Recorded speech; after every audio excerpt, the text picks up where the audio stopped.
할렐루야. 성경 누가복음 12장 찾겠습니다.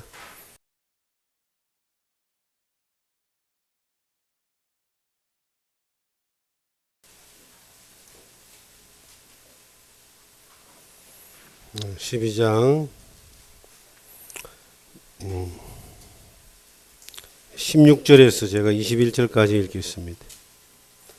또 비유로 그들에게 말하여 이르시되 한 부자가 그 밭에 소출이 풍성함에 심중에 생각하여 이르되 내가 곡식 쌓아둘 곳이 없으니 어찌할까 하고 또 이르되 내가 이렇게 하리라. 내 곡간을 헐고 더 크게 짓고 내 모든 곡식과 물건을 거기 쌓아두리라.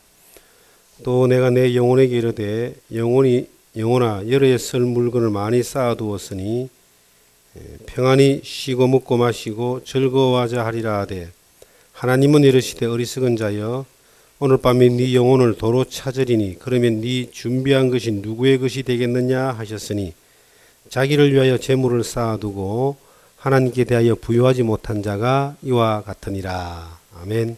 기도하겠습니다.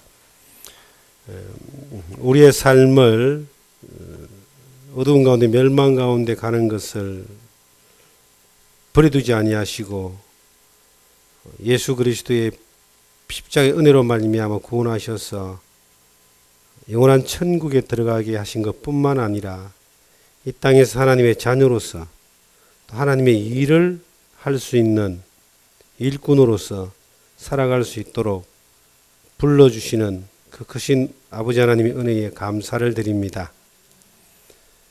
우리가 주님 앞에 서는 그날이 언제일지 아무도 알지 못하지만 주님 앞에 서는 그때에 칭찬 들을 수 있는 그러한 저희들 되게 하여 주시옵소서. 이 땅에 살면서 살아가는 순간순간들을 헛된 시간 보내지 말게 하시고 하나님의 뜻에 합당한 삶이 되게 하시고 하나님께 기쁨이 되는 삶이 될 수 있도록 지혜로운 삶을 살 수 있도록 인도하여 주시기를 원합니다. 오늘 시간도 하나님 말씀을 통해서 우리에게 알게 하시는 그 가르침들을 또 배우고자 합니다. 성령께서 친히 가르쳐 주시고 친히 지도하셔서 우리의 심령이 하나님의 말씀으로 이 은혜들을 받을 수 있도록 또한 그 은혜 가운데 머물 수 있도록 저희들 인도하여 주시옵소서. 이 시간 주의 은혜 가운데 온전히 의지하오며 예수님 이름으로 기도하옵나이다. 아멘.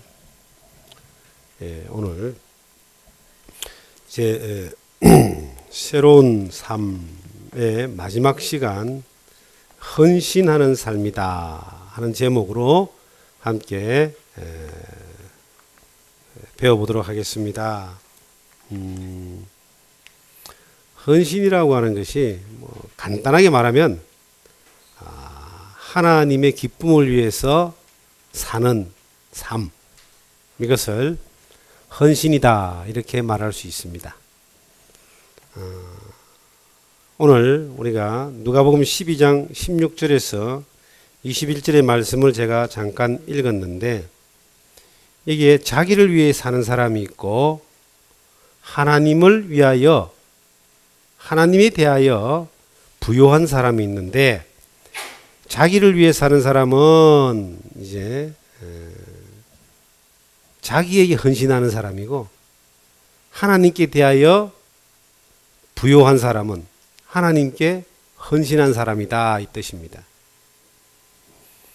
우리가 성경을 볼 때에 구원받았느냐 안 받았느냐 이걸로 보면은 모든 게 다 풀리거든요. 그런데 성경은 그것만이 있는 게 아니에요. 성경을 볼 때 하나님을 믿는 사람으로서 복음을 듣고 구원을 받은 사람으로서 하나님의 기쁨을 위해서 살았느냐 아니면 하나님의 근심을 되는 삶을 살았느냐 이것도 성경에 들어가 있습니다. 그리고 하나님의 일에 쓰임받았느냐 하나님의 일에 쓰임받지 못하느냐 이것도 성경에 구분이 됩니다. 이스라엘 민족이냐 유대인이냐 이방인이냐 교회냐 이것만 구분되는 것이 아니라 성경에는 여러 갈래 구분이 되는데 특별히 오늘은 이제 하나님 앞에 헌신하는 삶에 대해서 예수를 믿는 그리스도인들이 오늘 밤 내 영혼을 하나님이 찾을 수 있다는 것을 전제를 하고 오늘 말씀을 한번 나눠보고 싶습니다. 우리 모두가 시한부 인생을 살아갑니다. 그 시간이 언제인지 모르거든요. 저는 연세가 많이 드셔가지고 천수를 누리고 주님 품에 가는 성도들도 봤고 또 갑작스러운 병과 또 이런 예기치 못한 불의의 사고로 먼저 가는 분들도 봤습니다.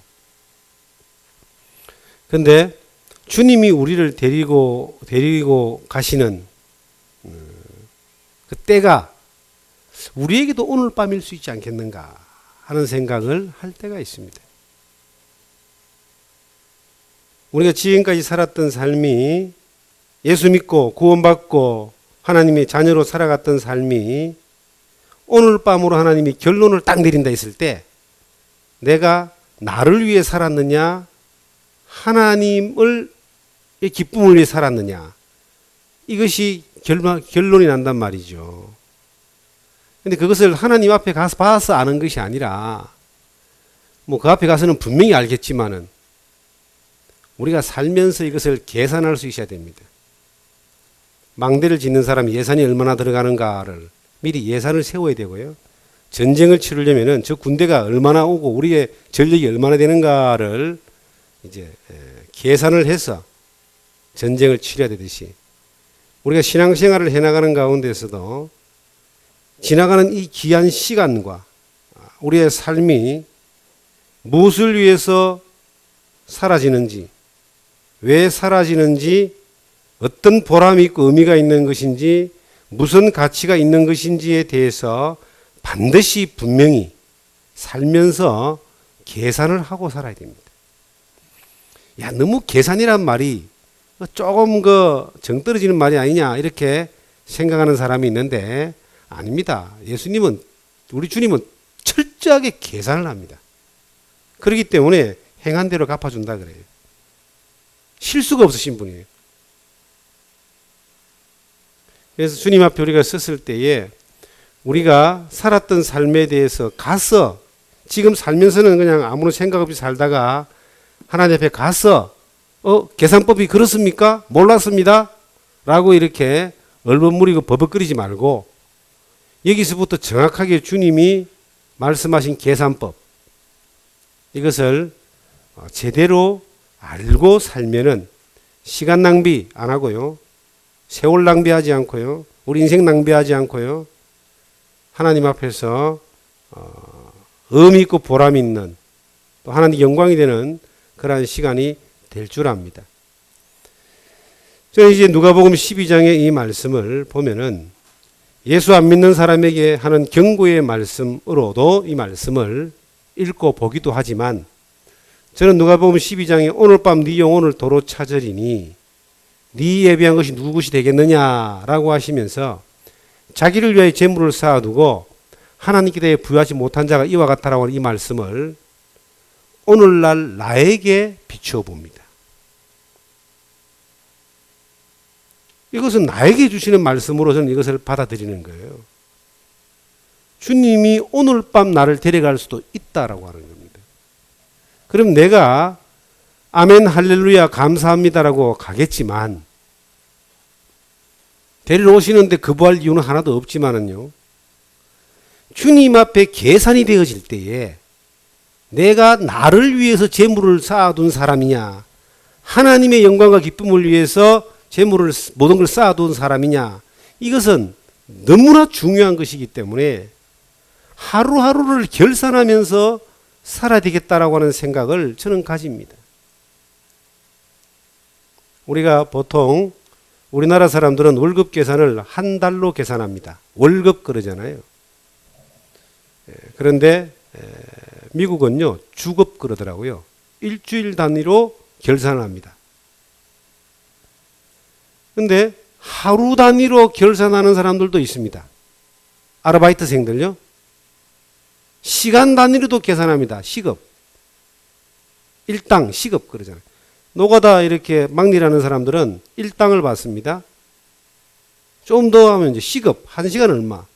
결산이 그렇게 착착착착 이렇게 되는데, 우리도 하나님 앞에서 어느 날 결산할 날이 오게 될 텐데요. 이 결산을 오늘 밤이라고 하는 시간을 저는 늘 생각합니다. 하루 결산. 내일로 미루지 말자. 어떤 집에는 가훈이 이렇다고요. 가훈이 이런 집안이 있어요. 오늘 일을 내일로 미루자.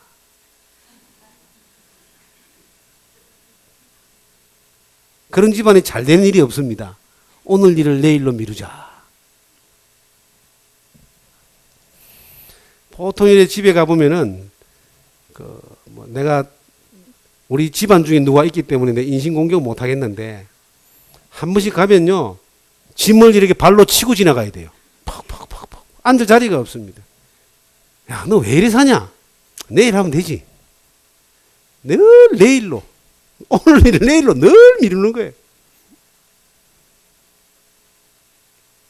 근데 그리스도인의 어떤 신앙생활의 삶의 이 태도가 오늘 일을 내일로 미루는 거는요, 세월을 아끼라고 하신 주님의 말씀과 명령을 저버리는 것이고 인생을 허비하는 데에 지름길입니다. 가장 좋은 삶의 태도가 저는 이것이라고 봅니다.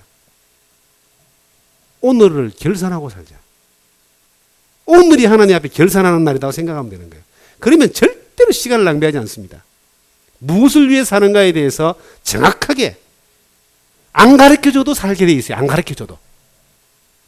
오늘이 마지막 결산하는 날이라고 생각하면요. 그래서 저도 가끔 이런 생각을 합니다. 항상 미래에 대해서 비전을 가지고 준비를 하되 결산은 오늘로 끝내자. 오늘 마무리 짓자는 겁니다. 우리가 경건의 시간을 한번 하시는 분 하시고 계속 하시고 안 하시는 분은 이제 아예 안 하시고 하다가 말다가 하는 분들 계시는데 하다가 중단하는 분들의 특성이 뭔지 아세요? 오늘 걸 내일로 미루면 그때부터 중단하게 됩니다. 그러니까 오늘 걸 오늘 다 끝내버려야 되는 거예요. 그래야 이게 그 다음날 계속 하게 되어 있습니다. 참고로 저는 하루도 안 빠지고 지금 하고 있습니다. 되어집니다. 우선순위가 뭐냐라고 이게 딱 정해지면요. 이건 반드시 되어지게 되어 있습니다. 자, 그런데 이제 여러분과 제가 오늘 헌신하는 삶에 대해서 공부를 하게 될 텐데 왜 제가 이 말씀을 드리냐면은 내일부터 내가 헌신해야 되겠지 하는 분은 헌신이 되지를 않습니다. 언제부터 해야 된다고요? 지금부터. 어떤 집이 술 장사가 참 잘 됐대요. 그 집에는 입구에다가 크게 뭘 하나 붙여놨습니다. 내일은 외상. 내일은 외상이니까 오늘 먹고 내일 외상 먹으러 오는 거예요. 그럼 오니까 또 내일 또 외상이잖아요. 손님이 그리 많았다 그럽니다. 내일로 미루는 이것이 우리의 인생에 있어서 신앙에 있어서 가장 실패하는 실패의 원인입니다. 사랑도 오늘 해야 되고요. 용서도 오늘 해야 되고요. 봉사도 오늘 해야 되고 전도도 오늘 해야 됩니다. 헌금도 오늘 해야 되고요. 기도도 오늘 해야 되는 거예요. 그런데 우리 성도님들 가만히 보니까 딱 한 3분 정도는 내일로 미루는 게 아주 체질이 된 분이 계신 것 같아. 그냥 내일로. 내일로 미루시다가 나이가 70이 되고 80이 되는 겁니다. 우리는 헌신하는 삶의 주제를 함께 공부하면서 자, 저를 한번 따라해 보겠습니다. 내일로 미루지 말자. 예, 자, 헌신하는 삶. 세상에서 삶의 평가는 지식과 덕망과 경력 등 여러 관점에서 볼 수 있겠지만 믿음의 세계에서 성도의 가장 값진 삶은 자기의 전부를 주님께 드리는 헌신의 삶이라고 하겠습니다. 헌신이란 전에는 내 자신을 위해서 살아오던 것을 이제는 하나님 중심 생활로 전환하는 것입니다. 이것이야말로 내 생에 나에게 일어날 수 있는 변화 중에서 가장 위대한 변화인 것입니다. 하나님께 헌신의 삶을 사는 이유는 바로 나 자신이 나의 것이 아니라는 것을 발견하였기 때문입니다. 내 영혼이 죄 가운데서 죽어 있던 것, 주님의 보혈로 구원 얻은 것, 아무 공로 없어도 하나님의 나라를 상속받게 된 것, 이 엄청난 은혜를 어찌 말로 표현할 수 있을까요? 헌신의 두 번째 이유는 그것만이 가장 보람 있는 삶이기 때문입니다. 자신을 위하여 사는 보람은 극히 순간적입니다. 이웃을 위하는 삶이 고차원적이라면 하나님께 헌신하는 삶은 극치의 삶인 것입니다. 또한 헌신하는 삶에서 하나님의 영원한 보상이 약속되어져 있습니다. 우리가 하나님 앞에 헌신해야 되는 이유가 뭐냐를 설명할 때 앞에서 많이 이야기했던 것처럼 그 하나님이 나에게 헌신했기 때문입니다. 나를 위해서, 나를 구원하기 위해서, 나를 하나님의 자녀 삼아주기 위해서 모든 것을 다 주셨습니다. 생명까지도 주셨습니다. 아들까지도 주셨습니다. 그리고 지금까지 살아오면서 우리의 삶 가운데서 하나님이 나의 주인 되셔가지고 나의 모든 걸 책임지신 거예요. 여기 이제 계신 분들에게 제가 질문 하나 던져보겠습니다. 복음 깨닫고 10년, 20년, 30년, 40년, 길게는 50년까지 되신 분들이 이 자리에 계신데 여러분들이 잘해가지고 잘나가지고 똑똑해가지고 지금까지 이렇게 살아오신 걸로 생각하십니까? 그렇게 생각 안 하죠? 네. 그렇게 생각 안 한다고 하면서 그 사람들 말을 탁 들어보면요, 다 지 자랑밖에 안 해요. 우리가 바울이 나의 나된 것은 하나님의 은혜라고 했는데요. 우리가 지나온 삶을 돌이켜볼 때에 하나님의 은혜가 우리를 간섭하지 않고 하나님의 그 사랑이 우리를 지켜주지 않았으면 우리는 오늘은 없는 거예요. 이게 지금 우리의 이 교회도 마찬가지입니다. 이게 여러 가지 어려운 상황과 힘든 상황들이 지나왔다 할지라도 그나마 하나님이 지켜주시고 하나님이 인도하시고 함께 하셨기 때문에 우리는 오늘 이렇게 이 은혜를 누리고 있는 거예요. 지금 얼마나 많은 위기가 있었겠습니까? 지금까지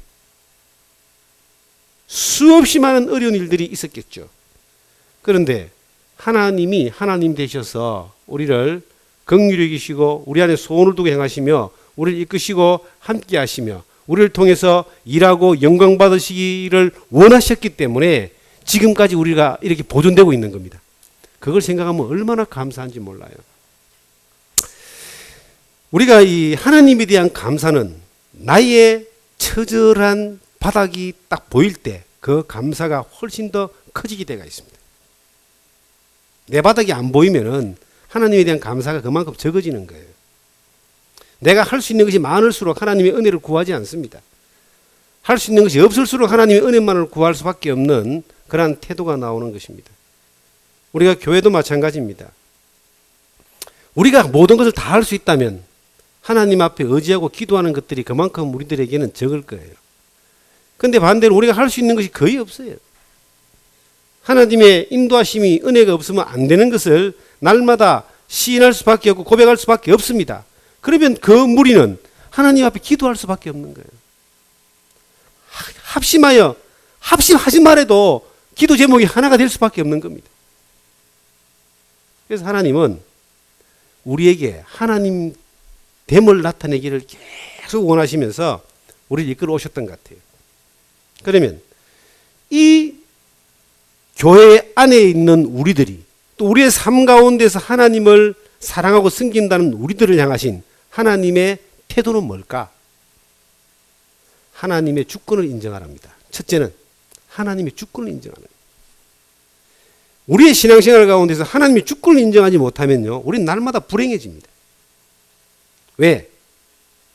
내가 하지도 못하는 것을 내가 하려고 끝까지 붙들고 끝까지 도전하고 애쓰고 힘쓰다가 안 되니까 절망하고 쓰러지고 엎어지기 때문입니다. 그것이 사업이든 건강이든 자녀 양육이든 무엇이든 관계없습니다. 우리의 삶 가운데서 하나님의 주권이 인정되어질 때에 진정 하나님이 나의 아버지가 되는 겁니다. 나의 아버지로서 나를 아들로 대우해 주게 되어 있습니다. 두 번째가 뭐냐면은 그 주권자신 하나님 앞에 우리의 태도입니다. 헌신하는 태도.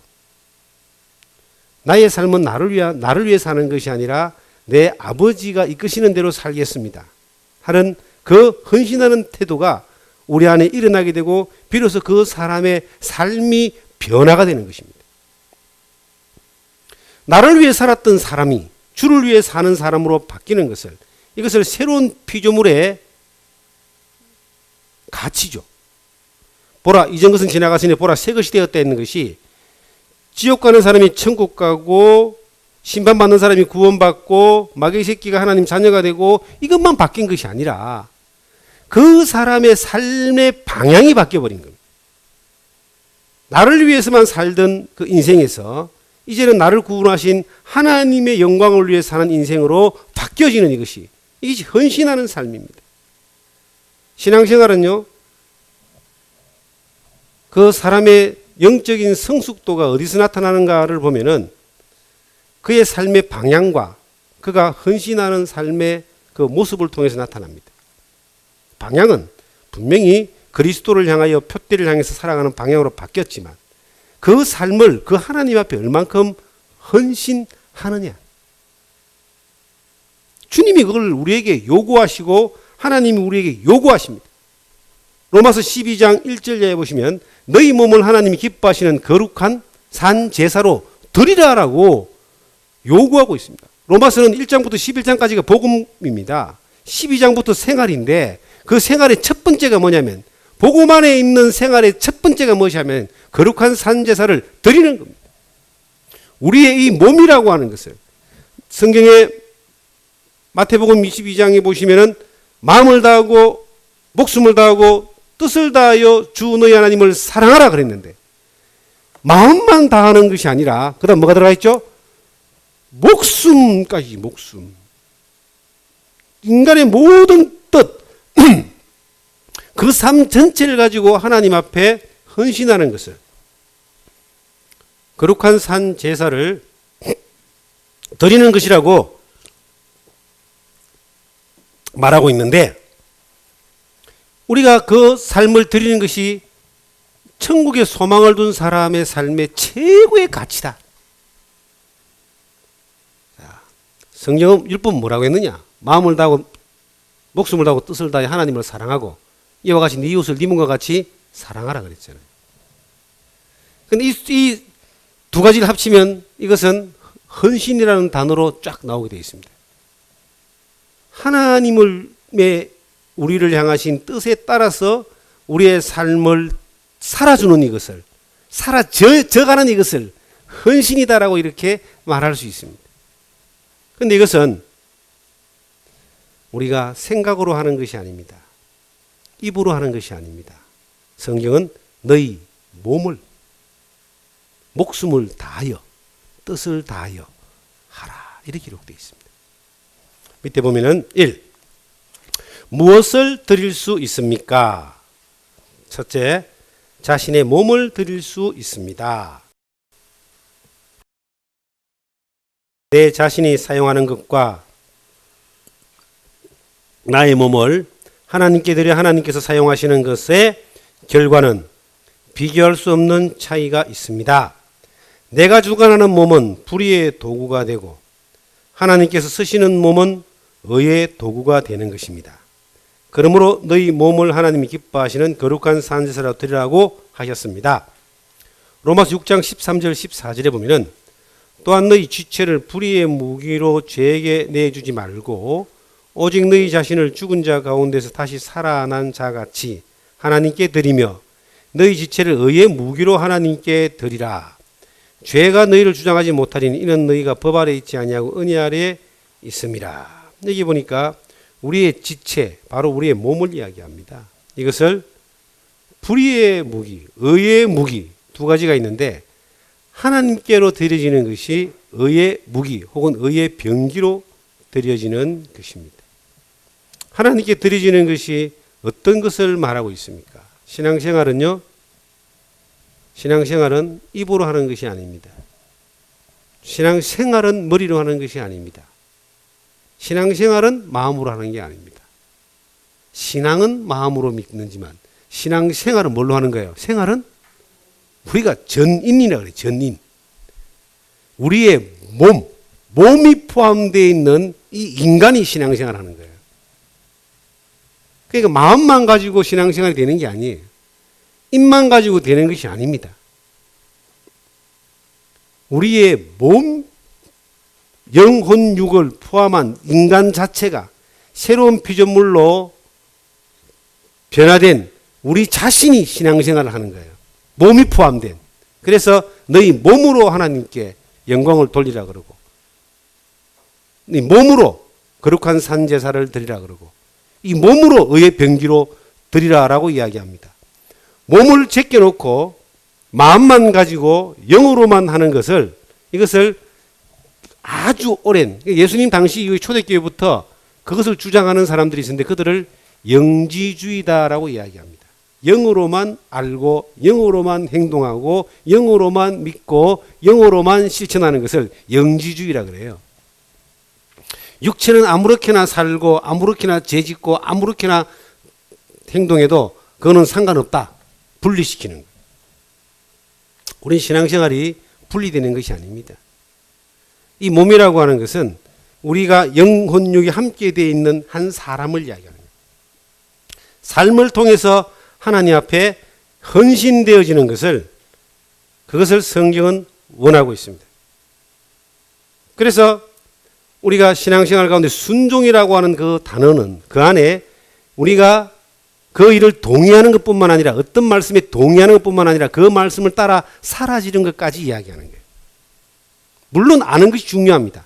그러나 아는 것이 다가 되면 안 되는 거예요. 아는 것이 그 삶을 변화시켜서 움직여지는 것까지 나가야 된다는 거예요.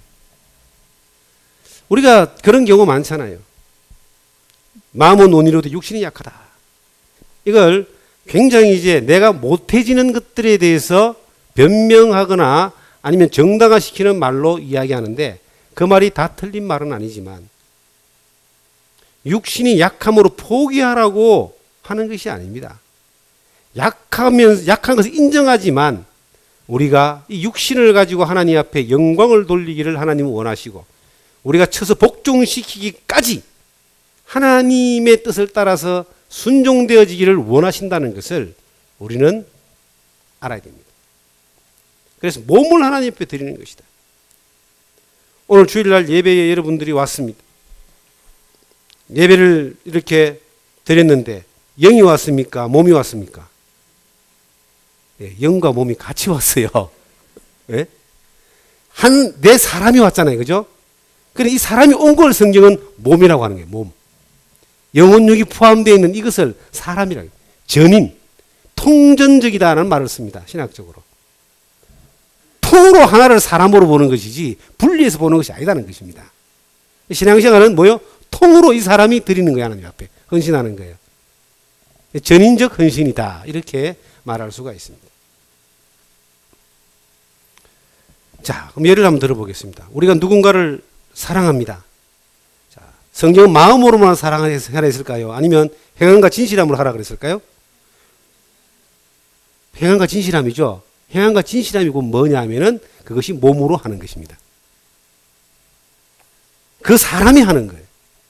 신앙생활은 그 사람이 전체적으로 살아가는, 믿음으로 살아가는 삶인데, 헌신도 그런 것입니다. 마음만으로 아닙니다. 누군가를 용서합니다.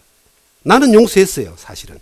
그런데 상대편하고 마음으로 용서했는데 상대편은 내가 용서했는지 용서를 빌었는지 몰라요. 그 마음으로만 하니까 그렇죠. 진정한 화해가 되려면 마음으로 해야 됩니까? 내가 입을 벌리고 그 사람 앞에서 화해를 해야 되잖아요. 행함과 진실함으로 하는 거예요. 몸이 같이 가는 거예요, 신앙생활은. 자, 그 다음에 2번이 마음을 드릴 수 있습니다. 몸이 하나님의 병기가 되려면 마음이 있어야 합니다. 마음이 드리지 않는 어떤 헌신도 실패하고 마는 것입니다. 마음이 먼저고 몸이 함께 가는 것, 이것을 헌신이다. 이 백성이 입술로는 나를 공경하되 마음은 내게 멀도다라고 예수님이 말씀하셨고요. 마음을 다하여 너희 하나님을 사랑하라고 마태복음 22장에 예수님이 또 말씀하셨습니다. 세 번째 보시면은 시간을 드릴 수 있습니다. 시간은 곧 자신의 생명인 것입니다. 하루의 시간은 하루의 생명이며 인생은 시간의 연속이기도 합니다.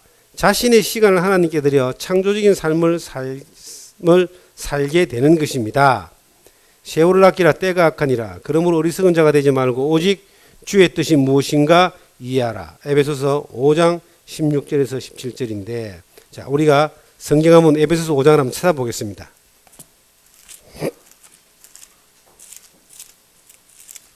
에베소서 5장 16에서 17절. 세월을 아끼라 때가 악하니라. 그러므로 어리석은 자가 되지 말고 오직 주의 뜻이 무엇인가를 이해하라. 그 다음 절을 같이 읽습니다. 18절. 술 취하지 말라. 이는 방탕한 것이니 오직 성령으로 충만함을 받아라. 성경에 하나님이 술 취하지 마라 그랬습니다. 취한다는 말은 지배를 받는다 이런 뜻을 가지고 있고요. 또 자기 것으로 만든다는 의미를 가지고 있습니다.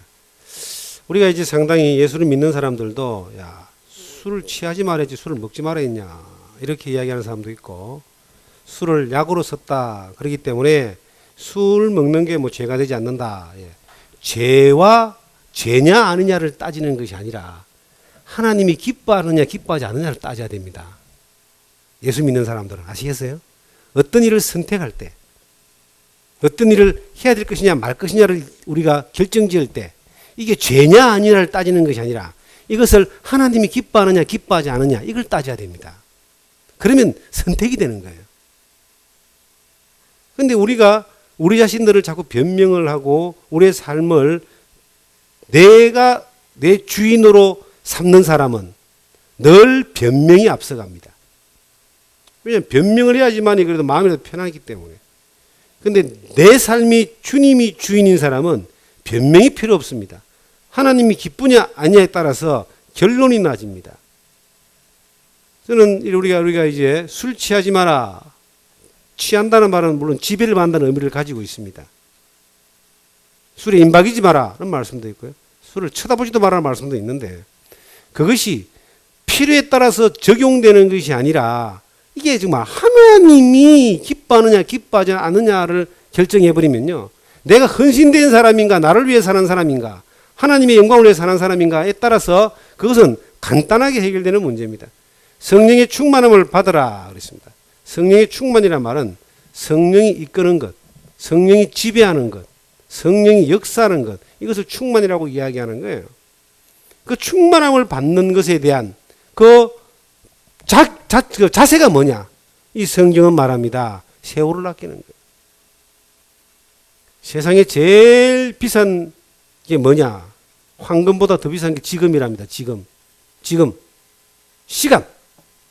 절대로 돌아오지 않는 이 시간을 우리가 우리 몸을 하나님이 기뻐하시는 거룩한 산제사로 드리고 우리의 시간을 그분 앞에 드렸을 때에 그분은 나의 시간을 맡고 나의 삶을 맡았을 때 그분이 나를 통해서 어떤 일을 하실 것인가? 놀라운 일을 하십니다. 내가 해결하지 못하는 일들을 하나님이 해 주십니다. 내가 감당하지 못하는 일들을 하나님이 해결해 주십니다. 하나님이 일하심을 보여주는 거예요. 저는 그런 생각들이 들어져요. 만약에 하나님의 일을 내가 다 하려고 하면은 나는 아마 머리 터져 죽을 것이다. 그런데 하나님의 일을 내가 다 하는 것이 아니고 하나님이 하는 그 일을 따라가면 된다는 겁니다. 그러면 가장 효율적으로 일을 할 수가 있습니다. 때로는 이제 그걸 까먹어버리는 겁니다. 살짝. 그 일을 내가 다 하려고 하니까 머리도 아프고 마음도 상하고 힘도 들고 어려움도 있고 절망도 하고 막 그러는 겁니다. 근데 이 세월의 주인이 누구냐? 이 삶의 주인이 누구냐? 이 무리의 주인이 누구냐? 그 주권자가 하나님이라는 것을 잊지 않는다면은 그분이 일하시는 것을 보고 성령의 충만함, 내게 능력 주시는 자리에서 내가 모든 걸 다 할 수 있다고 했던 바울 사도의 경험을 만분의 1이라도 경험할 수 있는 겁니다. 나라고 하는 별것 아닌 인생을 통해서 성령이 일하시는 것들을 경험하게 하셔서 그 능력 안에서 모든 것을 행하시는 하나님의 그 살아계심의 전능하심을, 놀라우심을 경험하게 될 때에 우리가 하나님 앞에 더 겸손하게 되고 무릎을 꿇게 되는 겁니다. 내가 모든 것을 다 하는 사람은요, 하나님이 별로 필요가 없는 거예요. 이름만 필요하지. 그런데 하나님이 모든 걸 다 하는 것을 경험하는 사람은 하나님이 없으면 아무것도 못하기 때문에 늘 그분 앞에 무릎을 꿇습니다. 늘 그분을 바라봅니다. 늘 그분의 음성을 듣기를 원합니다. 늘 그분 앞에 겸손한 자세가 됩니다. 여러분과 제가 마찬가지예요. 큰일이든 장안이든 다 똑같다고 저는 봅니다. 이걸 확산시키면 교회가 되고 더 확산시키면 세계 전체가 되겠지만 줄이고 들어가면 내 가정이 되고 내 사업체가 되고 내 한 사람 인생이 되는 겁니다. 거기에서 우리가 이제 세월을 아낄 수 있는 가장 좋은 비결이 뭔가? 세월을 아낀다는 말이 기회를 사라는 뜻인데 똑같은 24시간이 주어져 있지만 헛되지 않는 시간이 뭐냐? 가장 헛되지 않고 보람 있는 시간이 뭐냐? 가장 의미 있고 하나님이 인정하시는 시간이 뭐냐? 그것은 성령의 충만한 시간입니다. 성령의 충만한 시간. 그래서 성령의 충만을 받아라, 이것이 세월을 아끼는 비결이라고 이야기합니다. 좀 문장은 떨어져 있지만은 그걸 딱 붙이면 거기 딱 맞는 거예요. 그런데 우리가 세월을 허비하는 비결은 뭔가? 술 취하는 겁니다. 성령이 아닌 다른 데 취해가지고 지정신이 아닌 것으로 하나님이 기뻐하지 않는 모습으로 사는 거예요. 돈에 취하고 술에 취하고 게임에 취하고 오락에 취하고 이성에 취하고 뭐 경마에 취하고 노름에 취하고. 취한다는 말은 지배를 받는 겁니다. 내가 내 삶을 마음대로 못해요. 거기에 매여버리면 내가 내 삶을 어떻게 결정하지도 못합니다. 그냥 밀려가다가 끝나는 거예요. 술 취하지 마라. 시간을 하나님 앞에 드린다라고 하는 이것은 성령의 충만한 시간을 사는 겁니다. 이것이 가장 세월을 아끼는 거예요. 내가 직장 생활을 해도 왜 하느냐? 내가 비즈니스를 해도 왜 하느냐? 내가 자녀를 키워도 왜 하느냐? 내가 공부를 해도 왜 하느냐는 겁니다. 성령의 충만함 가운데서 드려지는 어떤 시간이라도 그 시간은 가장 보람있고 의미 있는 시간이에요. 그 시간을 하나님 앞에 드리는 거예요. 똑같이 24시간이 우리에게 있지만 그 시간 가운데서 하나님 앞에 헌신되어지는 그 시간은 성령이 충만한 시간이다. 다시 한번 따라해 보겠습니다. 성령의 충만함을 입자. 세월을 아끼자. 네. 그렇게 아껴진 시간들은 하나님 앞에서 의미 있고 보람 있고 가치 있고 하나님이 기뻐하시는 시간이 됩니다. 그 다음에 네 번째, 물질을 드릴 수 있습니다 라고 이렇게 이야기하는데요. 내 보물이 있는 그곳에는 네 마음도 있느니라고 하셨는데 이 말씀은 신비한 원리이기도 합니다. 자신의 마음을 움직이기 위하여 물질을 먼저 움직이는 방법이 있는 것입니다. 이게 마태복음 6장 19절에서 21절 사이에 말씀이 나오는데요. 보물이 있는 곳에 마음이 있답니다. 나의 보물이 어디냐? 나의 보물이 물질이라면 나는 물질에 마음이 가 있지만 나의 보물은 예수 그리스도 우리 주님입니다. 우리가 주님이 최고의 가치고 주님이 나의 전부고 하나님이 나의 모든 것이고 그러면 내 마음은 거기가 있는 거예요. 그럼 우리에게 물질이라는 건 뭐냐? 내가 하나님이 내게 맡겨주신 청직이 나에게 맡겨주신 것에 불과한 겁니다. 물질을 섬기고 물질을 사랑하면 우상숭배가 되지만 물질을 사용하고 주신 물질을 가지고 하나님 영광을 돌리고 하나님의 일에 드려지고 복음을 전하는 일과 성도를 섬기는 일과 구제하는 일과 여러 가지 어떤 하나님 일들에 드려진다면 이것은 하나님이 기뻐하시는 겁니다. 우리의 마음이 어디에 있는가? 우리가 신앙생활을 하는 사람으로서 물질이 나의 인생의 목적이 되어 있다면 삶의 목적이 되어 있다면 분명히 잘못된 겁니다. 그럼 빨리 방향을 고쳐야 됩니다. 내가 물질을 얻기 위해서 산업을 이루고 살지만 이건 하나님이 주셔야 되는 거예요. 주신이 더 여호와시고 취하시는 분도 여호와시며 은도금도 다 하나님의 것이라 그랬고요. 하나님에 의해서 허락되어지는 권세입니다. 그걸 우리가 누리고 살고 있고 사용하며 살고 있고 그것을 다스리는 거예요.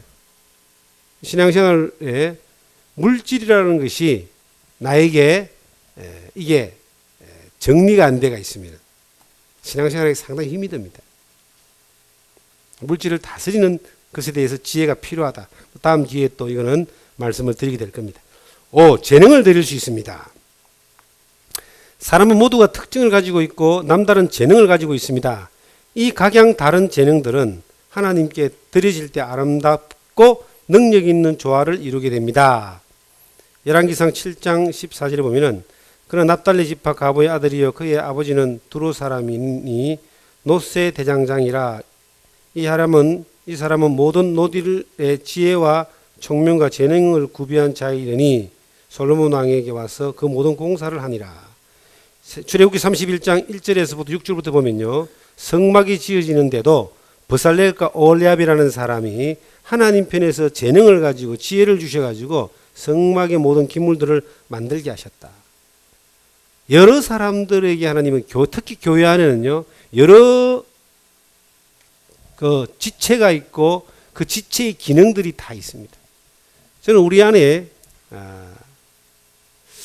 이 아름다운 교회는요, 모든 지체들로 하여금 일하게 하는 겁니다.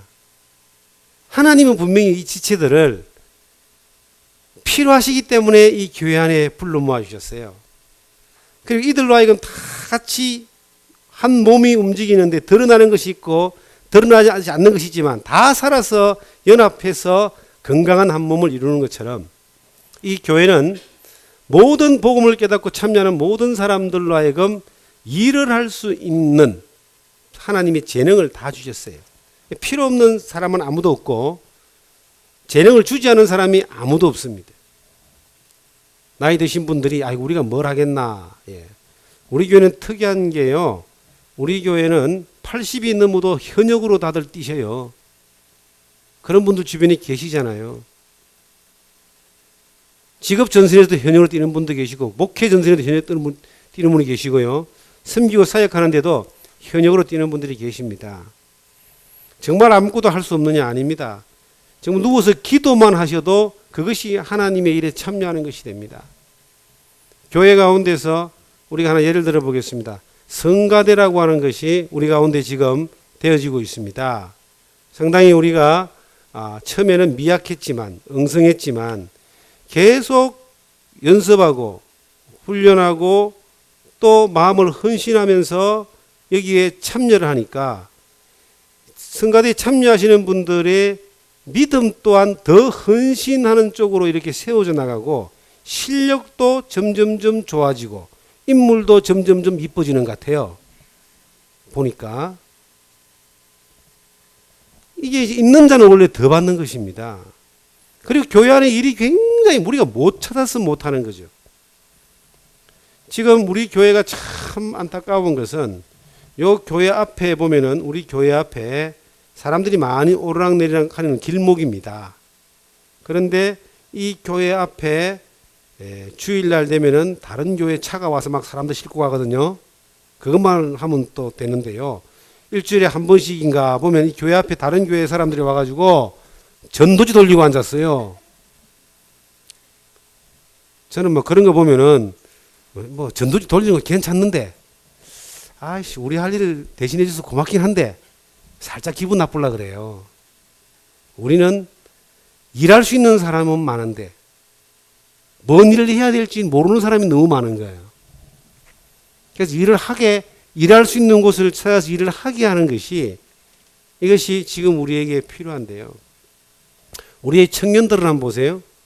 주일날 청년들이 한 30명 정도 이상 옵니다. 밥 먹고 다 가버립니다. 왜 가겠어요? 뭘 해야 될지 모르는 거예요. 뭘 해야 될지 모르는 거예요. 여기도 기웃거리고 저기도 기웃거리고 왔다 갔다 하다가 아이고 집에 가서 텔레비나 보자 하고 가는 거예요. 친구나 만나자 하고 가는 겁니다. 누구의 책임일까요? 다 제 책임입니다. 죄송합니다. 일을 하게 하는 겁니다. 하나님은 다 재능을 주셨어요. 할 일이 엄청나게 많습니다. 그런데 일이라고 하는 건, 하나님의 일이라고 하는 것은 안 하기 시작하고 안 찾기 시작하면 아무것도 할 일이 없어요. 그런데 이 보여지고 찾기 시작하면 엄청나게 많습니다. 주님은 우리에게 어디까지 일을 하라했냐면은 가르쳐 드릴게요. 따라해 봅시다. 땅 끝까지. 일터는 엄청나게 넓습니다. 우리가 못 찾아서 못하는 거지. 그래서 이 안에 있는 모든 성도들로 하여금 전체적으로 하나님의 영광을 위해서 일하게 하는, 이게 헌신입니다. 일하는 게 헌신이에요. 어떤 면에서는 헌신을 위해서 우리가 부름을 받았다. 그렇게 말씀드릴 수 있습니다. 자, 밑에 우리 몸을 주님께 드리면 결코 누구의 지체로 쓰이게 됩니까? 고린도전서 6장 15절의 말씀 보면 그리스도의 지체로 쓰임 받는 겁니다. 보물을 하늘에 쌓아두는 일이 왜 지혜롭습니까? 좀이나 동록이 해하지 못하고 도덕이 구멍을 뚫지 못하기 때문에 지혜로운 것이다. 3. 재능은 누가 주신 것입니까? 재능은 시편 144편 1절을 보시면은 하나님이 여호와 하나님이 주신 것이다. 2. 헌신자는 강하고 담대하여야 합니다. 신앙에는 사탄의 시험이 언제나 따르기 마련입니다. 헌신하는 생활 중 시험에 실패하지 않으려면 사탄의 계획에 속지 말아야 하겠습니다. 1. 유혹에 빠지는 시험이 있습니다. 아담과 하와가 선악과 유혹을 받았던 것 같이 마음의 연약함과 욕심으로 유혹에 빠지지 말아야 하겠습니다. 오직 각 사람이 시험을 받는 것은 자기 욕심에 끌려 미혹되는 것이다. 야고보서 1장 14절이고요. 15절에 보시면 욕심이 잉태한 즉 죄를 낳고 죄가 장성한 즉 사망을 낳는다.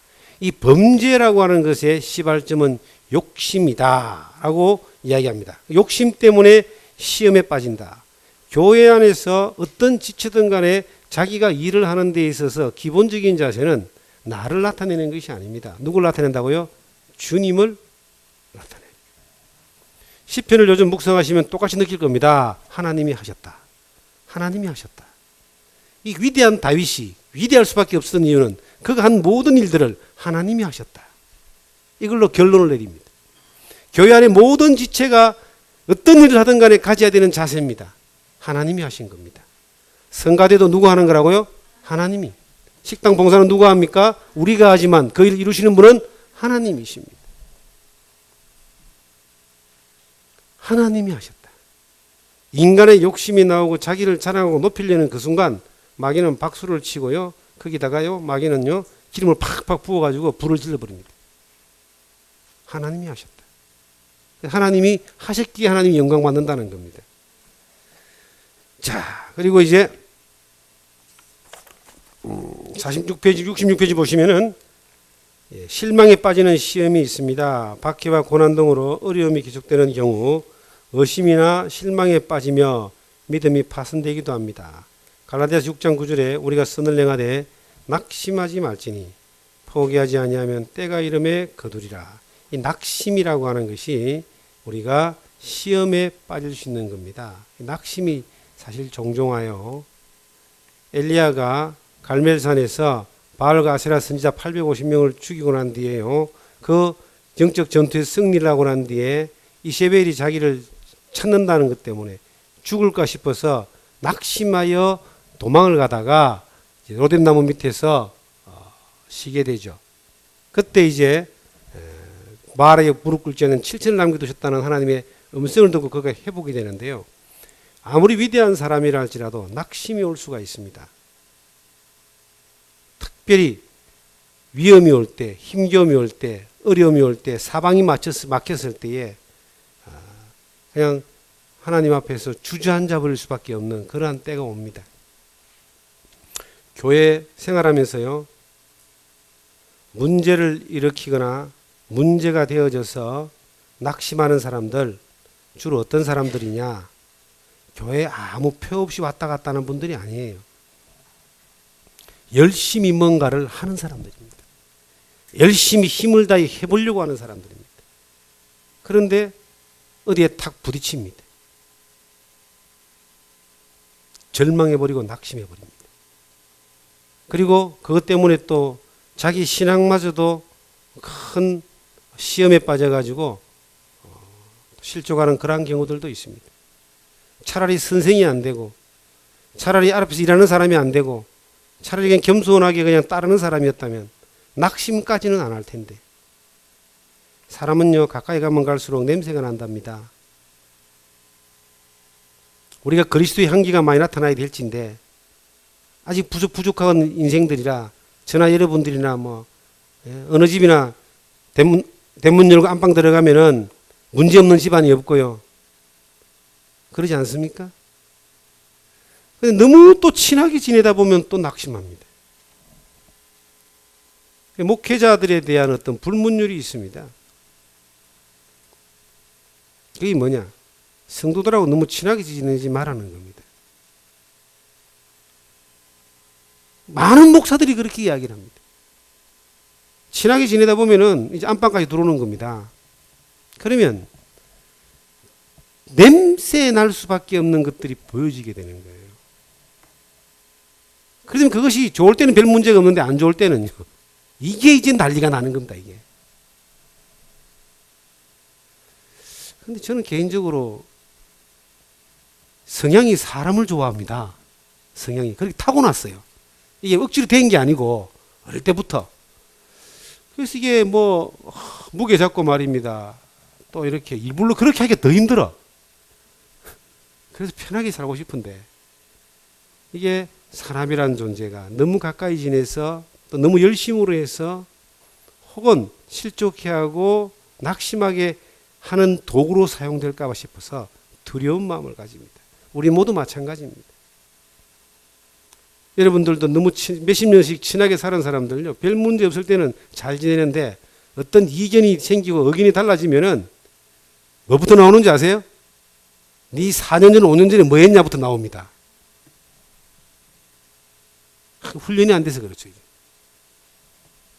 그 때문에 낙심할 수 있습니다. 그래서 낙심하지 않기 위해서 깨어 기도하라고 성경은 말하고 있습니다. 더 많이 기도해야 됩니다. 세 번째, 교만에 빠지는 시험이 있습니다. 영적 교만은 걷잡을 수 없는 위험에 있습니다. 겸손만이 하나님이 함께 하시는 비결입니다. 새로 입교한 자도 말지니 교만하여져서 마귀를 정죄하는 그 정죄에 빠질까 함이니라. 이게 복음을 깨달은 지 얼마 안 된 사람들에게 교회 일을 맡기고 또 교회 중요한 일들을 하게 하면은 100% 교만병에 들어가지고 실족하게 합니다. 그래서 시간이라는 과정이 필요한 겁니다. 교회 안에서. 그리고 배움이라는 과정이 필요합니다. 훈련이라는 과정이 필요한 것입니다. 그런 훈련과 연단을 통해서 이제 훈련받은 사람들이 중요한 일들을 교회 가운데서 하게 하는 것도 이것이 헌신에 대한 하나의 지혜다라고 봅니다. 일의 효율성도 중요하지만 하나님의 그 은혜 가운데 교회에 덕을 세우는 것도 중요하기 때문에 이런 부분들을 교회가 잘 맞추어서 해나가는 겁니다. 그래서 교회는 집사를 세우고 장로를 세우고 하는 이런 문제에 있어서 그 과정과 그 어떤 그 내용에 대해서 정확하고 엄격하게 규정을 정하고 성경에 기록을 하고 그렇게 실천한 것은 그러한 일들로 말미암아 교회가 또 많은 사람들이 시험에 들지 않게 하고 교회가 온전히 세워지기 위한 하나의 지혜이기 때문에 그것을 성경은 지시하고 있는 것입니다.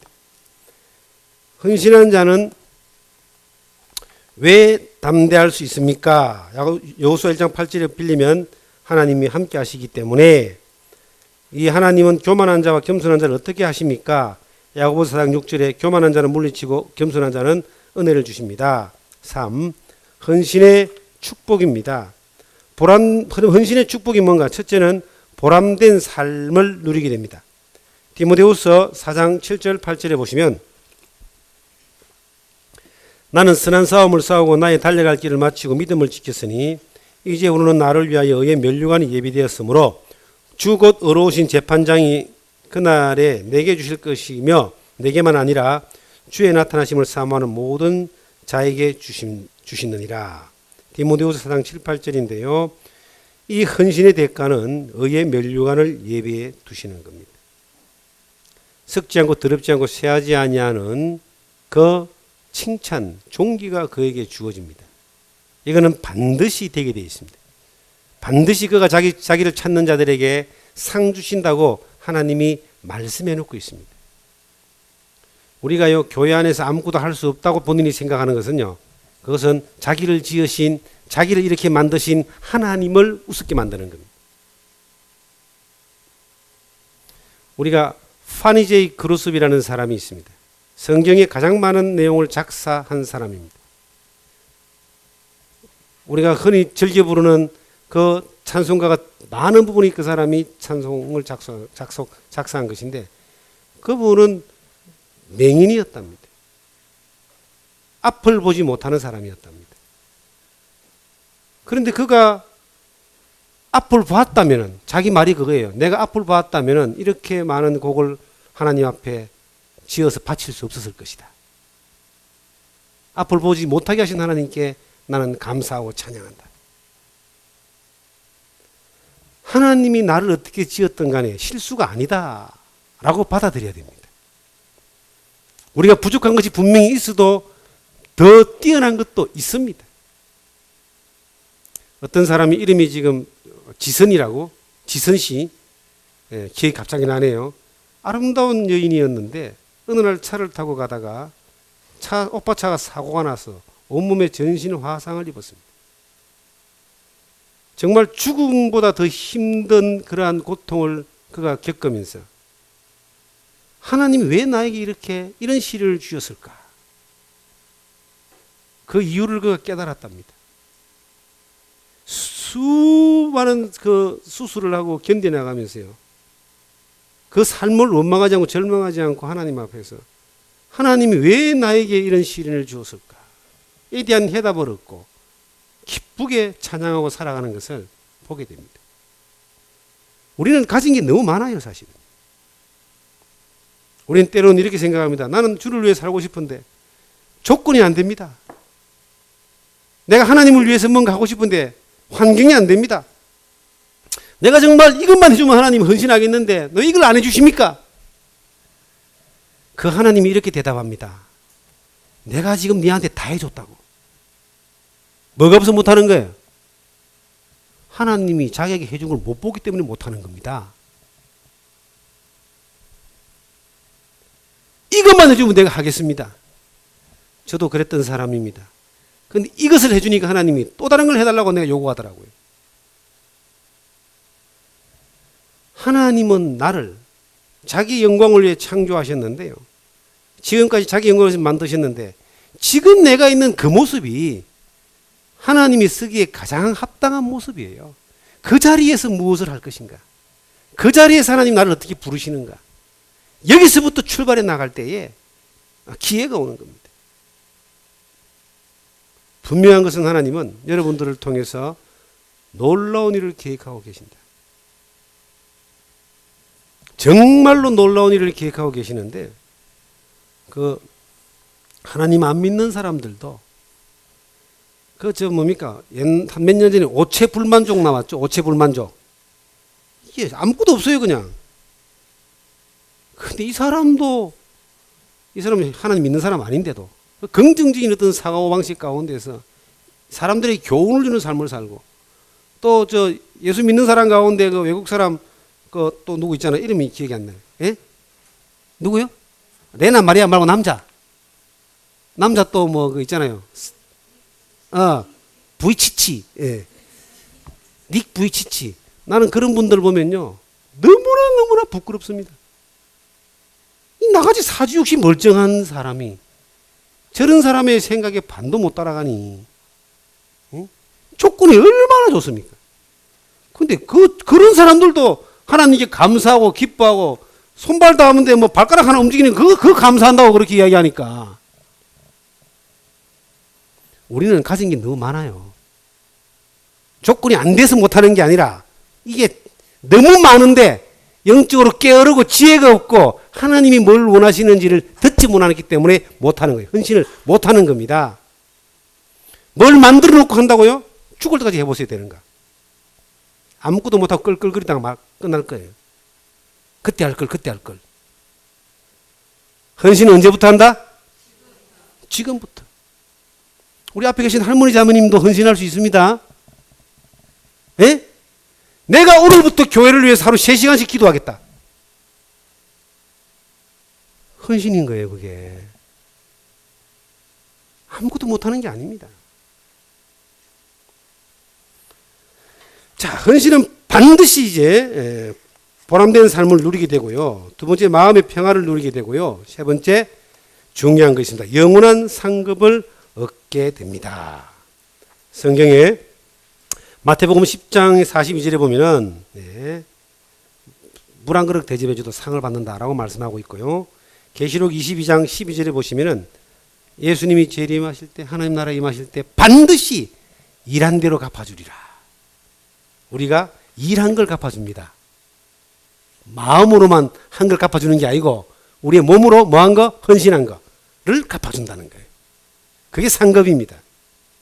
몸으로, 삶으로 순종하고 일해진 것을, 헌신한 것을 갚으신다라고 말하고 있습니다.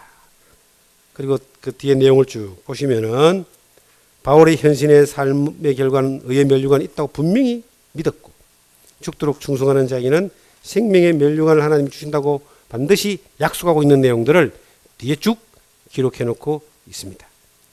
여러분과 제가 우리 가운데 하나님이 일하시는 걸 믿어야 됩니다.